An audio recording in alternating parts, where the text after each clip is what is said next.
بسم اللہ الرحمن الرحیم۔ معزز سامعین، السلام علیکم ورحمۃ اللہ وبرکاتہ۔ معزز سامعین، غم و پریشانی میں نبی کریم صلی اللہ علیہ وآلہ وسلم کا بتایا ہوا وہ وظیفہ جو ان کی زندگی کا معمول تھا، اس کے متعلق آپ کو بتانے جا رہا ہوں۔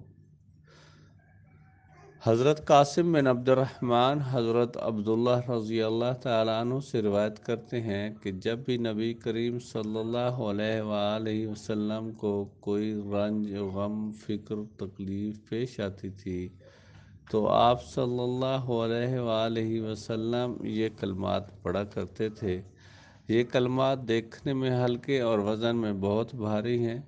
ان کلمات کے پڑھنے سے آپ کے رنج و غم اور پریشانیاں ختم ہو جاتی ہیں، اللہ کی رحمت آپ کو گھیر لیتی ہے۔ تو اس کے لیے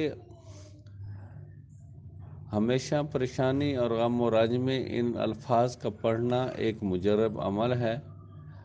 آپ جتنا پڑھ سکتے ہیں آسانی سے پڑھیں، انشاءاللہ اللہ رب العزت آپ کے غم و رنج کو دور فرمائیں گے اور آپ کی مشکلات آسانیوں میں بدل جائیں گی۔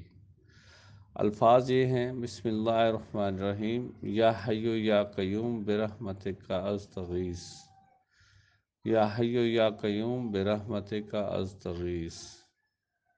جزاک اللہ و احسن الجزاء۔ انشاءاللہ کل پھر ملتے ہیں ایک نئی ویڈیو کے ساتھ، تب تک کے لیے اجازت، اللہ حافظ۔